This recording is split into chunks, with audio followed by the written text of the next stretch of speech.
everybody, and welcome back to another gathering of the Fractional Forum with a bonus guest that you might have seen. My son Nicholas. He's fractional too. He is only 6 and he's all over the place. He has good advice about every department.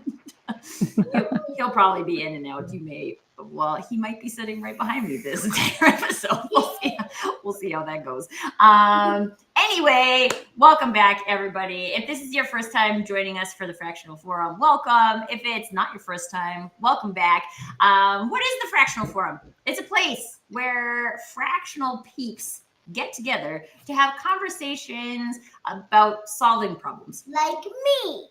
A problem like Nicholas. I don't know if the timing was right on that one, but he probably will have ideas. And if he's anything like me, we won't be able to stop him from sharing them. So future fractional in the making back here. Today, we're actually talking about deep diving on problem solving. And so I'm sure there's many of you who have experienced this with a problem that manifests in a specific symptom that's maybe not telling us the entire story about the problem. And so today we're just gonna open up the conversation around problem deep diving, questions to ask, how do we get there, the benefits of multiple departments participating in these types of activities, all of the things that might come up. I'm not going to pretend this isn't distracting because yeah, he's having fun though, and we're all having fun, and that's the point, right? All right. So when it comes to problem deep diving, folks, is there anywhere in particular you want to start? Is there something that you're currently working on with a client that we can share with the crew? Not specifically the client, but an experience that you've had with one. Where do we want to begin? I think the one thing that jumps out to me is the tendency to want to jump into solution mode super quick. And I get the logic in a way of, it seems like it puts you in a positive mindset. Let's talk solutions, right? It feels less like blame or finger pointing. However, I guess what I like to do is to take what we see as the problem. So let's talk accountability. I feel like it's a big topic of a conversation for me always. So we don't have accountability in this organization. And so instead of, automatically trying to switch it to solution or what could be perceived as positive, how can you reframe that problem is, what opportunity do we have to, reinvent accountability in our organization? And then even with that being said, the conversation feels more productive. That is one reason why I think that companies rush into solution mode. I think there's a multitude of other reasons, which maybe we can talk about that, or we can talk about the reframing or wherever you guys want to go with that. Just throwing that out there as a, jumping off point. I think you hit the nail on the head there, right? Is don't jump to solution. I pulled out for today's episode a little bit of some sales training stuff that I have. And one of the steps on there is ask the best questions. And that is long before you're agreeing on what the need is, let alone the solution. You have to understand the problem first. So asking the best questions, I think, is the key step here at the start of this, right? Is what's going on in the company in a broader sense? What's going on in this particular situation? And some leverage questions of how is this affecting you as the leader, as the person in charge of this, and really trying to understand what's impacting, what's the opportunity cost of this problem, because you're not focused on something else. So really starting with lots of good questions about the broad situation, the specific situation, how that impacts you, really helps you define that problem in a better sense. And Barrett, I would like one of the things I'm thinking of when Tim is talking about asking better questions is when it comes to the team and the employees, a lot of times there's a lot of things that people have in their head. They have thoughts, they have knowledge, they have emotions, they have all these things. And I mean, like, I'm making an assumption, but I'd love to hear your perspective on this. What are, how easily does a like people problem actually present in terms of like, I feel like this isn't a simple problem, right? Where people are just like, yep, this is the problem, you're the problem, or like this policy is the problem. Like there's usually, I'm sure there's a lot more interwoven complexity. Yeah, there's always these sort of surface level solutions. So for example, a client will come and they go, okay, well, our vacation policy isn't working for us. Like, okay, well, we're not just going to create a new policy for you. We want to understand, what do you want to see in your organization? What are the behaviors you want to see? What are you seeing in terms of like productivity? What do you want to create? Because I think, even on a personal level, I think we get stuck into like, what is happening right now? And we get hyper focused on the problem, but we lose sight of where we actually want to go and the future we want to create. So I actually hate rushing into solving the problem right away, because you're not really going to the root cause of the problem when you do that. And so we actually do a particular approach around discovering, what is that current landscape? What does the organization look like right now? And what do you want it to look like? What are you actually trying to build? And then let's figure out what the delta is on those two things. And let's get clear first on where you want to go. Like, what is the North Star? Like, let's get clarity on that first. Because a lot of the problems that present from a people perspective are because people don't know where the organization is going. And my belief is that they're extremely resourceful. So if you give them clarity on where the organization is going, they can better problem solve as well.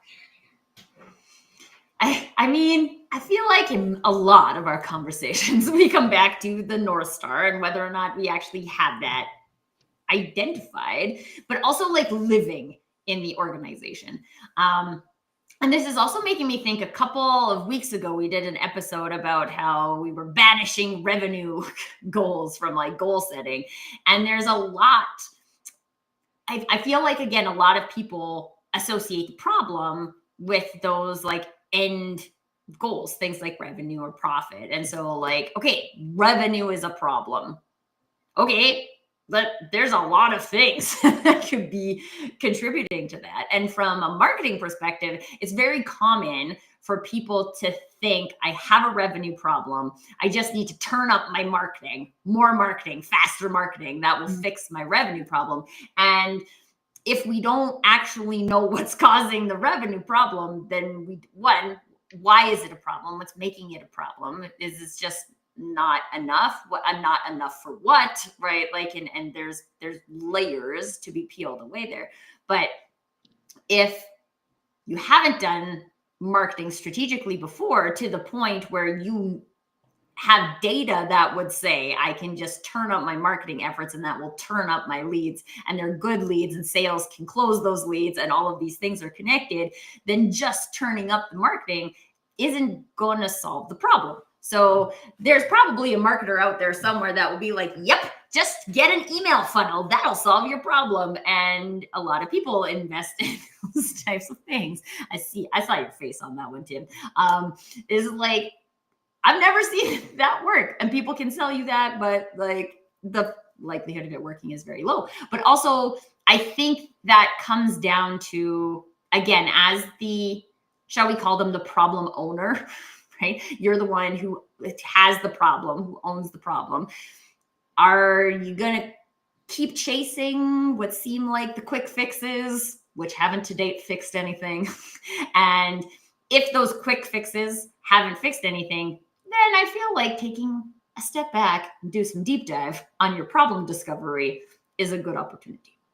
But then you also, like you mentioned, Tim, you got to have someone asking you good questions, right? If you're just sitting here in your office by yourself as a CEO trying to figure this out, that's a lot harder than if we just like have someone who can ask us good questions. Well, and to build on what you're talking about there, and using the example of marketing leads and sales, all those points of view are really important too. So it's not just asking the best questions of the problem owner, it's asking the best questions of all the people that surround the problem. You can't talk about sales when sales isn't in the room. You can't talk about marketing when marketing is in the room. You need to have their point of view to really understand what's going on. Maybe all the leads that marketing is given is really small potatoes, and they're good, but they're not going to help you meet the revenue goal because they take a lot of time for little gain, right? So you want to make sure you have all those points of view in the room when you're defining that problem, or have those conversations separately so you have different perspectives. Ooh, can we talk about that? Because I like, yeah, I want to talk about that. Okay, good. Because like, I've been a part of a lot of organizations where like there are good resources asking good questions, but they're all in different rooms and the conversations are not connected. And it's not that any one of those conversations on its own hasn't been productive, but then like kind of rolling into the accountability part of this, right? Like if we're not all informed, I'm actually dealing with this right now. Right? That I'm working with a client. There's been some like, sounds like really exciting strategic conversations that have happened that I was not a party to. I have a strategic role in the organization and I am not getting the information and I'm trying to figure out what I'm supposed to do with that. And there's also then this, I don't know if it is a like full transparency conversation or what it is. I know a lot of times people think they're being helpful by only giving you the information they think you need. But I've found like very much as a strategic resource, I need all the information, right? Like, I can't do strategic marketing if I don't know what sales is doing, right? Like I can do marketing, but I can't do strategic marketing. So if I'm here to do strategic marketing, I need to know what sales is doing. And the easiest way to do that is to be in the room with sales, having the conversations about the things that they're doing. So I'd love to hear the rest of your like experiences with that, because I do think as fractional people, we get siloed. We like almost naturally silo ourselves, right? Because I'm going to say I'm a fractional marketer. So like come and plot me in the marketing department, but I can't actually do meaningful marketing unless I'm connected to the other resources in a meaningful conversation. I mean, like, why is that? Why does this continue to happen? We talk about this all the time on this show about diverse perspectives and the power of diverse perspectives. And then also how by bringing different individuals to the team does have a result in ownership in the outcomes. But it is a thing. And I think we can make a lot of assumptions. Like Tracy, you said, perhaps they're doing it to make my role easier. They think they're helping, supporting me. Maybe it's because you're too busy, not like the business, right? So you have some deadlines, you have some objectives underway, and you don't feel like those resources have the time to be part of this conversation. But that kind of could be perpetuating the problem. And in fact, maybe that is the problem, right? If an organization, an individual, a department is jumping into solutioning very, very quick, I'm going to guess it's because they have the habit or kind of the culture or behavioral tendency to be rushing consistently, right? Like a little game of whack-a-mole, if you will. It's not even firefighting anymore. It's just whack-a-mole. So I don't know. I guess like I want to throw that out there. Why is that happens? What have you guys experienced as if you were to push that conversation, which I know, Tracy, you definitely do. I know we talked about the no thing last week. So, and we all want to challenge, that's the outside perspective. what have you guys heard back on that? Like, why aren't you involving me? Why aren't you involving this person? Why aren't we bringing in sales? Like, I feel like, you know, we need to be having this discussion with an HR representative. And what have you guys heard? So I I've experienced this a lot in my world because, you know, you're coming into an engagement. They've never had, well, for myself, they've never had HR before. So my responsibility isn't just the doing, it's also educating on what is possible and where the lines intersect, right? Anything to do with people, there's an opportunity to bring the conversation in to us so that we can be more strategic, so that we can make better decisions, so that we can align to the North Star. So part of the role of a fractional is also around education, not just the delivery of solving the problem. One of the things I've observed in a lot of places is a lack of understanding or putting yourself in the other person's shoes. And so sometimes if we're in a role, let's pick on marketing, because we always love to pick on marketing from sales perspective. I can take it. But if you don't understand what the salesperson is doing with those leads and the sales conversations and how those things go, then you're kind of just looking with blinders on of what is a good handoff. When really understanding what do they do with this, what happens, and then from sales working with ops, so they understand what happens to get the thing done, to deliver on the promise, right? A lot of good salespeople come from an operations world and they bring that, but you still need to keep in touch. You still need to understand what's going on.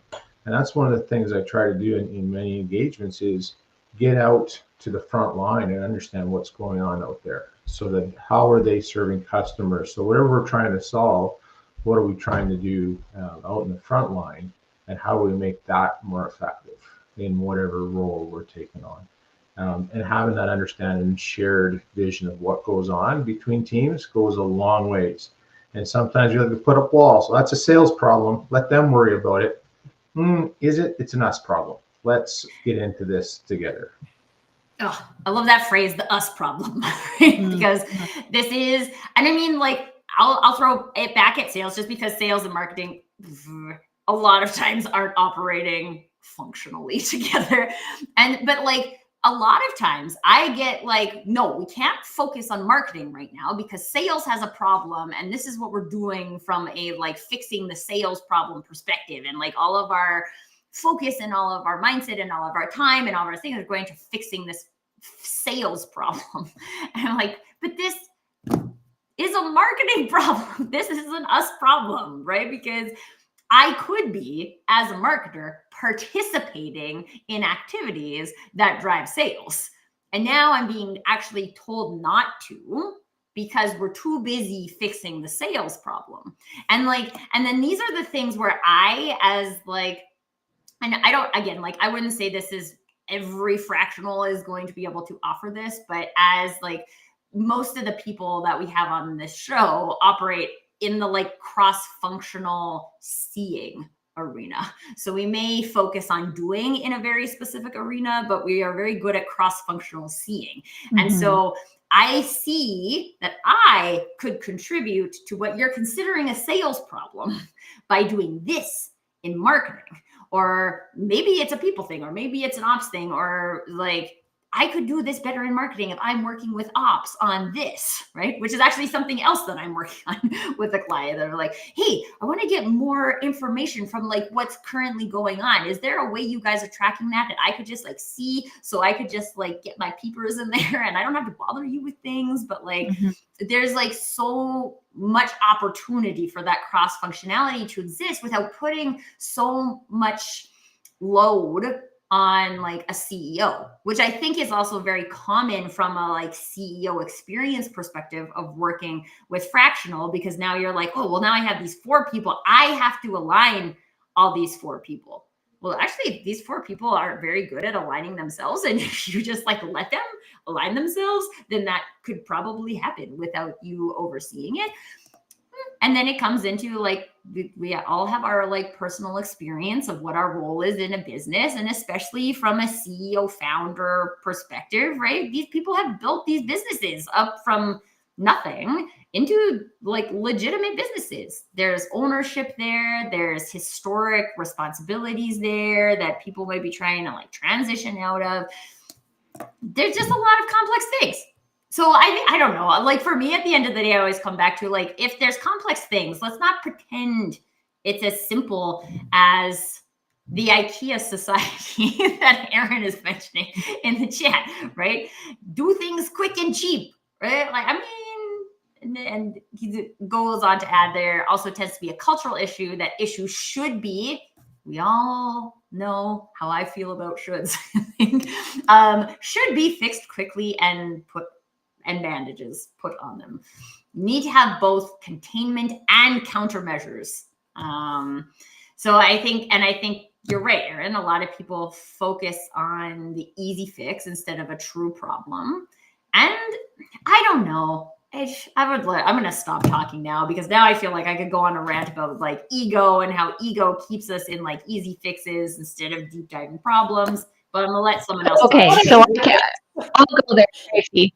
I'll go there. So first of all, I think one thing we should wrap this up. It would be amazing, not wrap up the show, wrap up this point about that the four of us all agree. And I would love if it was a, movement that the solution is likely never that first thing that's there. It's going to take time. It's going to take a lot of horsepower, diversity and perspective. And some of that diversity and perspective that isn't emotionally tied to how we got here and what you're feeling like as far as being in the business for 20 years, have a second mortgage on your home, that kind of perspective. But I think we can all agree that it's something that can't be a quick fix. If it is a quick fix, it's going to come back up. It might surface in sales initially, then it'll surface in operations later. And then if operation does a quick fix, whoa, it's going to surface in HR, and then HR. I like the Band-Aid totally. Analogy. And but then in that scenario, I think it's good, because then people see a Band-Aid, bandage, whatever, as temporary. Right. So if we could also pivot our language to like, this is not a quick fix. This is a Band-Aid. We all realize that we're putting a Band-Aid on this, and Band-Aid is eventually going to fall off. Well, so we talked about emotion, right? And Tracy, I think you threw out the word with ego. And I mean, I think ego is definitely part of it, but it's pride. I feel like that's a more comfortable word, in that willingness to stop the way you're doing things and do something differently, because there's that, what if I've been doing it wrong all this time, right? Like there is some fear around that. Like, I mean, maybe, okay, so sorry, I'm going to backtrack on the word doing it wrong. But sometimes, like, we bring in a new software into a company, and I'm going to throw out Keith's perspective. He always says that technology can, amplify things in a positive or negative ways. So we bring on new technology, and all of a sudden we see some negative things that are bubbling to the surface. Yeah, but then you look back and it's like, well, we just spent $50,000 onboarding this technology. Like we got to keep going ahead with it. Like, we have all of the data in the technology, and we have to start using it, instead of stopping and saying, why aren't we using the tool or technology? What is happening before or after that's causing this? Is it the way we're working as a team? The culture around even feedback, that why we got this far to be in this situation. Sorry, I cut you off, Tim. It's just Tracy throw, which I think is definitely something to consider when wanting to go and deep dive into what it actually comes from. Well, that was the early point I was making about leveraging. How does this affect you? And really trying to understand that, right? And going throughout that problem discovery, I'll call it, to understand how it affects different individuals. If you don't do that well, your quick fix may actually create other problems. I'm thinking quite a bit as we go through this show about an operations person that was upset the sales team was contacting a supplier, and mistakenly and wrongly, I was directed not to have my team phone. It created a bigger problem because now this ops person was getting all of the calls that the salesperson would have made to the supplier instead, and not filtering out different options, product availability, all that kind of stuff. And it actually made it worse for them. So it's really making sure that you understand all the problem and the different points of view so that your quick fix doesn't become a bigger problem. Our Band-Aid. Let's call it Band-Aid from now on.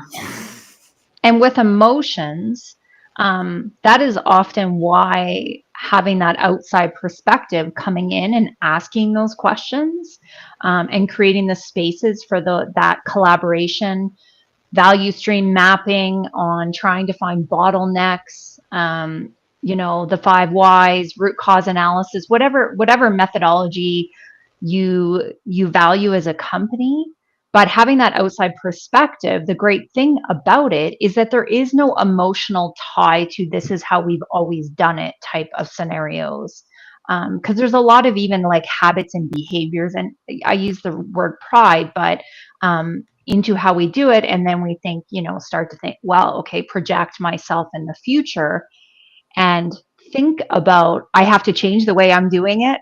That could, in itself could cause some fear around change. So there's so many things I think that end up blocking us to really even maybe not like allow ourselves the time to do it or go back to it. If we do a Band-Aid, go back. But also like fear around what we uncover by doing that deep dive. I think with the emotional piece that you're talking about too, and having, you can use a methodology, you can use whatever, but playing back the problem with the emotional detachment is something that you bring from the outside too. So you can play back and say, do we agree that this is the problem? And you can take out finger pointing, you can take out some of the blame game, and you can at least make sure everybody agrees on the problem that you're trying to solve, because that builds that better shared understanding of what's going on across different business lines in that process. But I like, Vered, I'd love to hear again kind of the like cultural perspective on this, because I think too, like if the business culture to date hasn't been one of we or us, it's been like very siloed. Maybe it's because of an industry, or like these things happen for a variety of different reasons. But like, I feel like this is a project to move from, if we are currently in a state, I mean, like, let's talk about deep dive in a problem, right? If we're currently in a state where this is always just being served, and maybe it's even like my brain is saying, why we even categorize it as a sales problem, right? Well, like, I'm going to go back to Erin's comment, because I think there's a lot of good nuggets in there just around how, as humans, we're naturally just a little short-sighted. Like we get impatient. We don't want things to drag out. And so it's hard for us when we can't see a quick fix. And so a lot of the times, I think when you're working on, a new engagement, it's comforting for the business owner to know that you have a plan. Like these are the step changes. And then if you can communicate that across the board to the organization, at least they have something in place. They know it's going to be solved, and there's some level of a timeline around that, even if there's step changes to get you there. So that's number one. I think we don't like not knowing. And so there needs to be some level of a plan in place to just kind of soothe and comfort the whole team. The other thing that I've noticed, a lot of engagements I walk into, is they don't have a good structure around communication. And so a lot of the things that we start to bring into the organization is first of all, getting to know all the players, leaders, getting to know what their capabilities are, their experience with HR in the past. Do we need to level set on what is possible? And then how do we connect them? How do we actually use their experiences so that they can start to leverage that as a collective? And so sometimes what we end up doing is creating sort of like a little peer group where they can start to, maybe on a monthly basis, connect with one another, talk about what's happening in their respective departments, and they start to problem solve together. But just building those kind of opportunities doesn't come naturally to a lot of organizations. Yeah, I think that it's so interesting. Like, a lot of these problems exist because the human psyche naturally does these things, right? Like you said, Mary, we naturally jump to I'm feeling pain. How can I get out of my pain, right? I want to get out of my pain as fast as possible.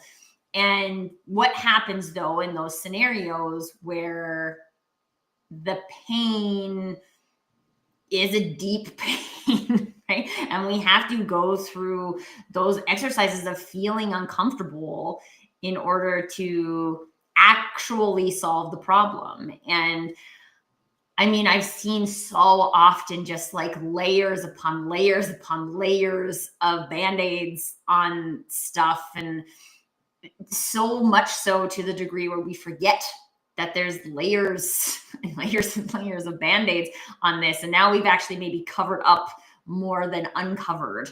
And then at the end of the day, we kind of have to get back to the uncovering practice. And the uncovering it's a skill, right? It's a skill that you get better at when you practice. And so if the practice that you get is putting on Band-Aids, then you don't actually get better at the skill of uncovering. You don't get better at being uncomfortable because we're just let's do this, let's do this, let's do this, let's do this. And I think actually, I want to go to the comments because I know Erin has a comment here about Toyota. Problems are gold is a mindset many organizations do not have. One of the principles of Toyota is stopping to identify issues and get them fixed, which is why they have one of the best qualities in the world. It's celebrated to get a fix done. So SpaceX and forget the value of, sorry, I'm just going to finish reading. That's okay. I thought you were done. Celebrates their failures and looks at it as a learning opportunity. It's a mindset and cultural issue. And I do think that this is, again, we have a sales problem. Let's do all these sales things. And we don't really think about the mindset. We think about the doing. We don't think about the value of the activity in that deep dive, in the mindset shifts, in the practicing being uncomfortable and in those types of things. But if people are resourceful and they are able to solve their problems, you just have to get them in a room together. And I also agree. I think friction creates opportunity. So what if, take it back to goals last week. We've been talking about goals off and on the last few weeks. And I've been reading this book, The Power of Habit. Awesome book. And there was a story in this book about having a very simple thing, a focus in a business. So a business owner comes into this business and his focus on safety. And it blew everyone's mind that was, wow, it's not about, diversifying into a new market or increasing revenue or profit or whatever it was. It was just safety. And it was really disappointing. But what if a company's focus was on solving our problems? And that was it. And everything came through that lens. And I know that it seems well, that's insane. Why would we do that? But you would have to work to clear out all the obstacles in your way of solving problems. So Allie threw up a comment Great discussion. Most of these issues can be better tackled when organizations promote psychological safety. So, I mean, that's, if an organization's one goal for the year, starting at the top, was solving problems, and that, and it was around no band-aiding and fixing. Imagine all the trickle down of like the way an organization would start to run. Those But also, conversations would be valued and rewarded, like bringing the right people together. I also have this like personal experience in my personal journey that when your identity becomes one of problem solver, often you're also creating problems for you to solve. So it's an interesting balance, because in that scenario, you don't necessarily know if there's people in your organization that are like that. And then you get into these like, oh, we're going to track how many problems were solved, and you're going to get a bonus based on how many problems you solve. Well, I'm going to be like, well, now I'm going to tell you that this is a problem, and I'm going to fix this problem. And then like, you can also, and coming back to the like cultural component of it, right? Like what are the underlying ways of behaving that fill this organization? And also, I think too, like, if we're going for volume of problem solving, then we could probably keep it very high level from a problem solving perspective still, right? And just say like problem band-aid, problem band-aid, problem band-aid. So like, I think it's more, I mean, for me, I think it comes back to that curiosity, the questions where like Tim started, right? Like, what is the culture from a curiosity point of view?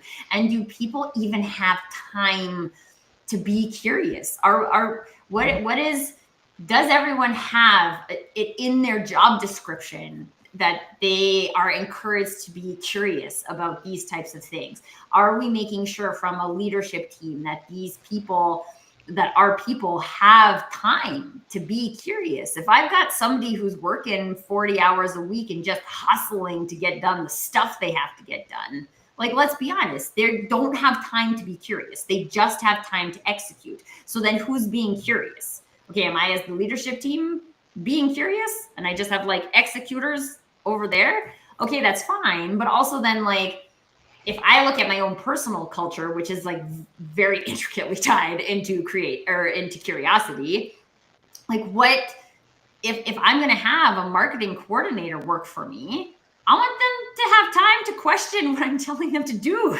Because I want to make sure that I have a checkpoint of someone being curious about what I'm doing. I'm not just running wild over here being like, do this, do this, do this, do this.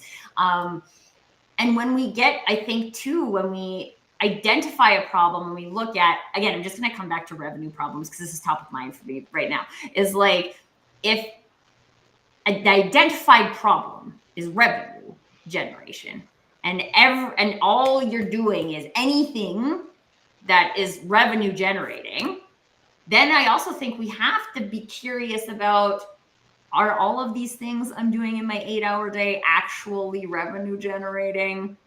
Because as a solopreneur, I will tell you the number of things I was doing in corporate that were revenue generating was a very small percentage. And as a solopreneur, this is actually something I've had to learn, because I don't want to work 80 hours a week. I want to work X amount of hours a week. So I got to be like really intentional with my activities.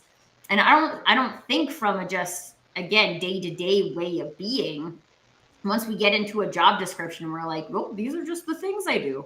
This happens to marketing coordinators all of the time, folks. Like, and I don't know if you guys have specific examples of roles where this happens too, but for marketing coordinators, people just like slam their day full of doing stuff. There's no room for that person to think about anything. I've worked with sales teams where they got to make 125 calls a day. You think that those guys have time to think about any of those calls? No, they don't. Or they can't get curious about where my list came from, or why I'm getting this kind of response, or whether or not 9 a.m. is better than 2. Like, you don't even have time to think about it because you're so busy executing. So like, I don't think in those types of scenarios we ever create, like, our way of being is not leading towards a desire for deep dive problem understanding. It is just do Band-Aid, do Band-Aid, do Band-Aid. And then you're like Frankenstein stitched together. And then you're like, I wonder why this plane doesn't fly. Have you guys ever heard of the difference between producing and production? Yeah. Have you guys ever thought of that, right? So as you were speaking there, Tracy, I was thinking about that, you know, doing all the things, the marketing coordinator. Yes, I've had ops coordinators, project managers who, yep, they have no time. In fact, they're probably at a time deficit, the way that they're scheduled and the amount of, you know, hours or estimates that are going into what they have to do to complete their tasks. It's not allowing for any interruptions or anything. So what are they doing? They're just doing production, right?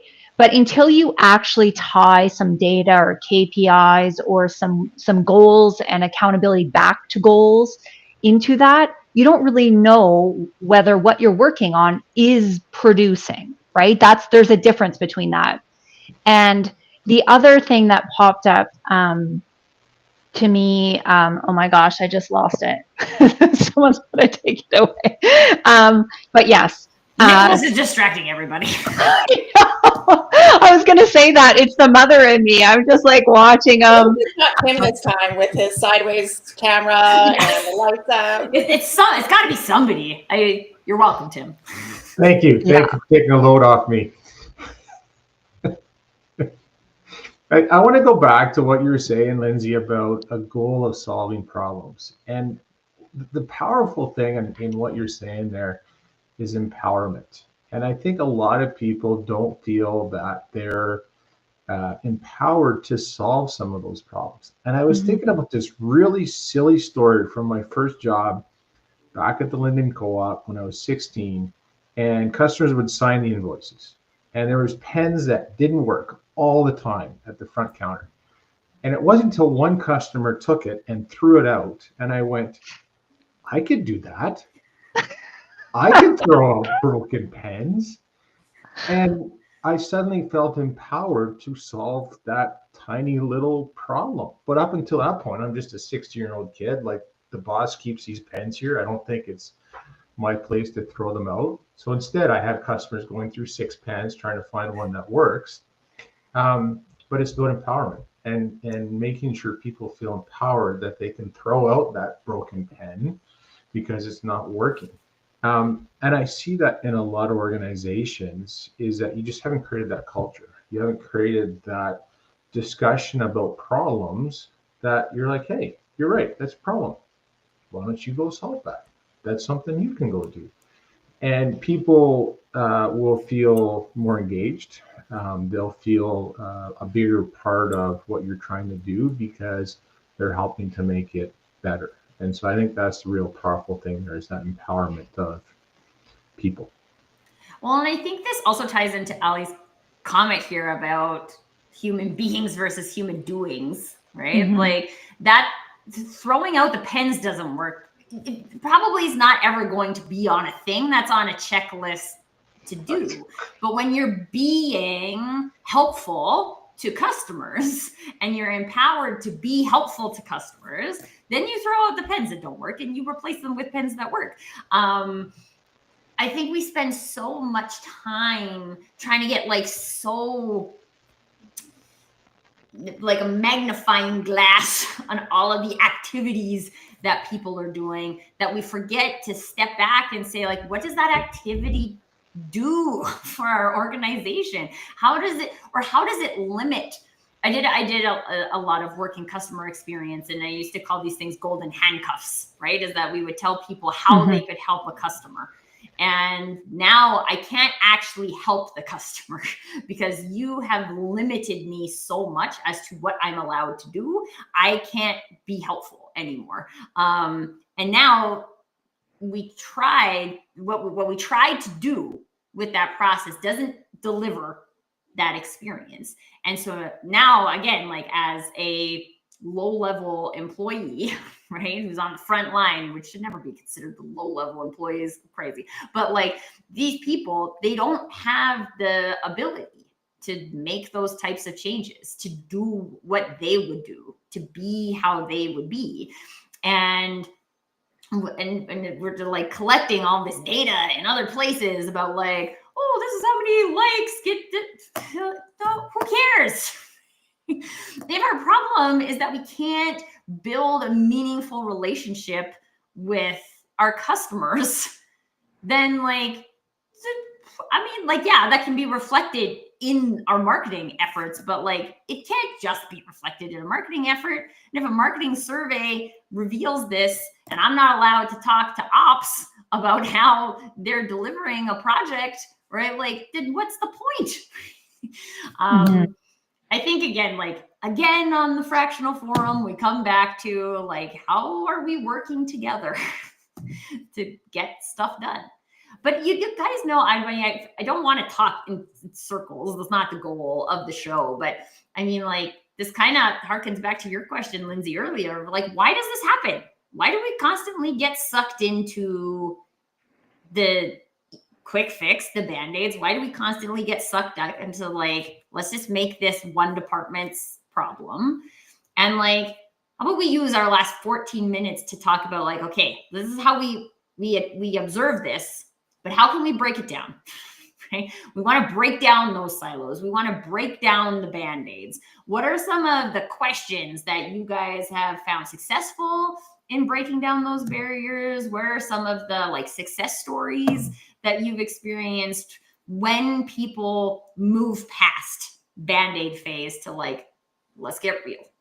How are we going to fix this? So I'm just going to interject here. And I think, I've been doing this for a while now. And I think what I started with was, yes, the quick fix, the problem solving, here's your deliverable, to, wait a minute, there needs to be some level of behavioral change here. If we want to actually shift to this future state, this organization that is running well, where people are engaged, then there needs to be a behavioral change. So level setting at the beginning of the engagement, like, this is a partnership.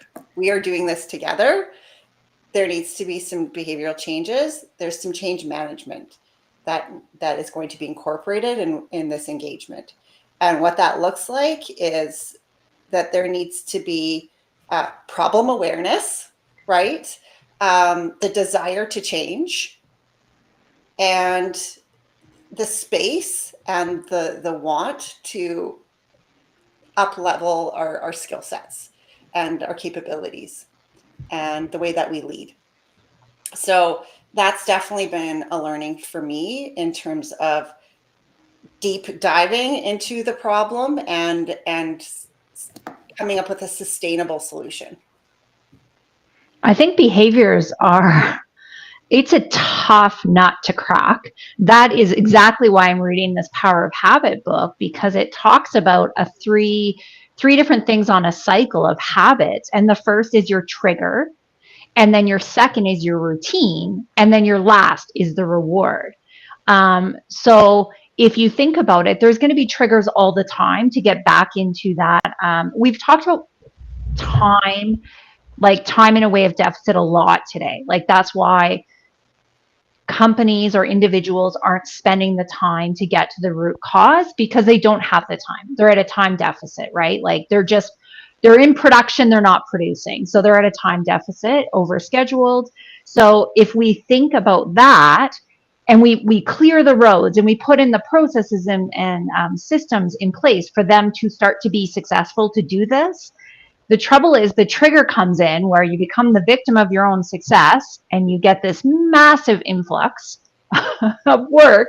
How many organizations, that's the trigger, like too much work. So now that you're at a time deficit again, you go back into the same routine of whack-a-mole and quick fixes. So it takes a ton of dedication, because those behavioral like habits could be going on for years. And all the individuals in the organization could potentially are enabling or are just complying, if you will, to the behaviors or the way. But it is very doing and not being. There is no, intention. So I would even challenge that once you kind of get to that and you have the foundation laid, your work is even not done there, because you potentially could get sucked right back into that vortex of quick fixes and workarounds. Like, those are swear words to me. Like, Tracy, how you say should is your swear word. A workaround is a swear word for me. It's a huge swear word because it will come back up. It will. And I challenge that people do circle back to do that work after the fact. It's like, nope, it's off my desk. It's not important anymore. It's not impacting my life. It's not impacting our success as a company. And then soon enough, it will. So and it's a mindset thing when you think of proactivity versus reactivity, because that time is either going to be spent in a way that you have, in a meaningful way where potentially you can influence how that time is used, or it'll come back at you when you don't want it to. The best person's on holidays, and the strongest technical and the only person who knows how to do IT in your company is all on holidays. That's when it's going to come, right? Isn't that Murphy's Law? Well, and I think, like, I think we should start swear jars for these things. And every time we hear like people say them, and I'm gonna like make my clients pay me quarters. Like every time you use the word should when it's about marketing, you owe me a loonie and put it in this digital jar.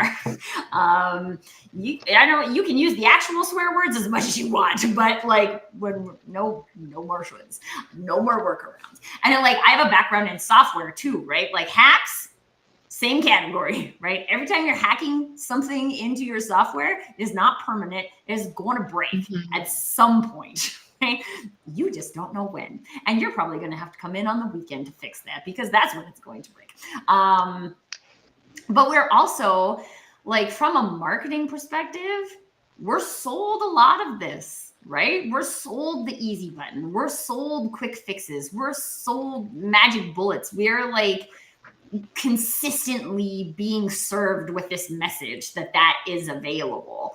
And I also think we need to be able to like take a stand for our own beliefs and say, like, I don't believe in that. I don't believe in I believe in doing things right. And sometimes that means it might be quick. It might mean that Tim can just throw away the pens. This is a really good example because that is quick. It's a very quick fix, right? And it does actually solve the problem. But when the like perspective and the beingness is behind, like, how are we observing what we're doing, and how do we create time for that observation?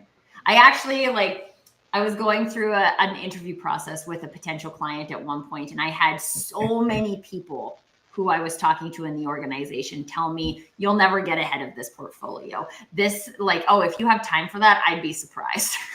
And I was like, what is happening here? Do you want me to fix this problem? Because it sounds like whoever you get in here, you want them to just continue to reiterate the current problem. Just add more pens. Keep adding more pens. I'm confused because, and I remember saying this, I'm like, you guys should know that when you say these types of things to me, my perspective on that is challenge accepted. And I have every single intention of proving to you that this is not get aheadable, right? Like, I am Captain Kirk and I don't believe in the no-win scenario. Right? I believe that we haven't gotten curious enough about the problem to figure out what the fix is. And so if you bring me in, that's what I'm going to do. But no, I'm not going to keep doing all of this broken stuff. Like, what's the point in that? And I'm pretty sure they hired somebody to keep doing all the broken stuff, and it's fine. But like, I love Tracy. You switch to the horizontal finger when you get all like lit up and passionate about something. Your hand goes to the point. This is the point. I need like a GIF of this. I don't know if I'm cutting you off, Lindsay. I don't know if you had a thought you were going to go there, but I was going to jump in. It's all good. I was going to jump in about the looking at the problem and all the perspectives. And I forget what you just said a second ago, Tracy, but it triggered this thought. Is that part of looking at solving a problem is making sure you're not looking at it in silos and looking at it only from the perspective of operations or marketing or finance, and building trust in other areas. Because if we talk about sales as this faceless organization or marketing as this faceless group, there's no trust there. And so I think back to a previous company I was at where we set up meetings with customers, with directors across the entire company. And so two things came out of that. One is you had people that had never met with a customer before go meet with customers. So that was huge. You had the HR director meeting with customers, you had finance meeting with customers. But the second and almost bigger was the fact that people that don't spend time together had hours of windshield time together traveling to the customer site. Mm. And so that was a huge win out of that we didn't expect. We went in, get people to meet with customers. That was all the focus. But in review, it was that chance to break down silos, to build trust, to understand perspectives. That was the huge value. So are you creating those opportunities in your organization to break down silos, walk in somebody else's shoes, build trust so that you can have better problem solving? Oh, but Tim, we don't have time for that. We don't have time for our people to build relationships with each other. They're too busy doing things that aren't fixing our problem. You don't have time to be better. That's what you're saying. You Yeah. don't have time But to be it's better. so, I mean, I would like to say that that's not the truth, but like these are the things. And I think, again, hopefully, one of the things that like a fractional perspective could add to an organization is just some reframing around this. Like this is what you're doing. And it's the message you're sending. Is that the message you want to send? Because so often this is unintentional, right? These types of things they start to happen, and it's very common, right? So when it's common, then people think that that's the way it's supposed to be, and they don't ask those questions about, is that what we want to do?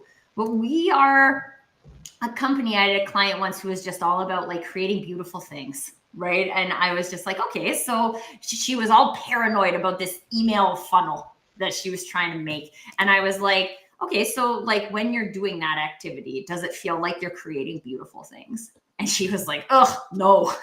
I'm like, okay, well, if you're all about creating beautiful things, she's a photographer, right? Like maybe this isn't the activity that contributes to that. And I'm not saying don't do marketing, right? But maybe that's not the one that we really want to focus on. And she was like, yo, I have so much fun doing these like Instagram reels. And I feel like so okay, let's talk about that. Let's talk about that and not this email thing, right? Like, again, when we're actually having the conversations that matter and we allow ourselves to be drawn into those conversations that allow us to get back to our why, our way of being, like how we really want to fix the problems that we came here to fix with this business, I think we do get to the opportunity of creating quick opportunities, right? Like we do, but we got to get to that depth first. Can I just say one quick thing about conversations? It doesn't have to be like what Tim spoke about, the windshield time and going to sales calls and having the opportunity to travel. That's, it was quite specific.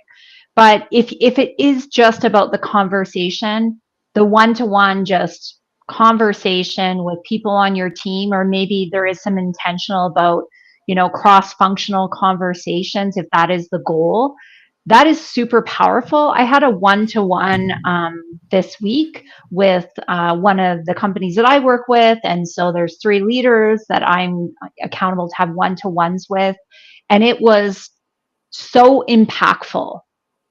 So impactful, simple kind of questions that, just about how's it going and removing barriers. And the individual who brought this initiative to this organization, he said, it's like the opportunity to put your arms around the person in a way of like, building that trust, building that relationship and having those conversations.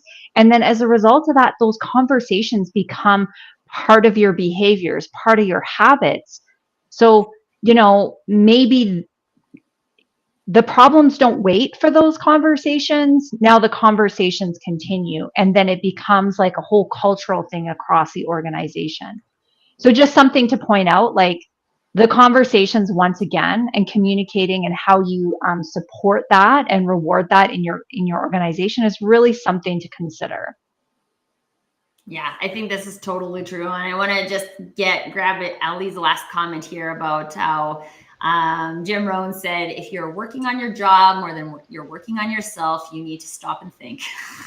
And the same applies to organizations. I think it's just a really great takeaway from the show, is if we just like constantly, I like to use the separation between leading and chasing. If we always feel like we're chasing, why are we always feeling like we're chasing? Let's deep dive that. Let's figure out, is it a mindset? Is it an activity? Is it a habit? Like what is driving that chasing if we want to be leading? And let's just ask the question and give ourselves time to ask the question. I think that's it. Give ourselves time to ask questions, and think about good questions, not just any questions, but good questions as well. Oh, friends, that brings us to the end of another Fractional Forum.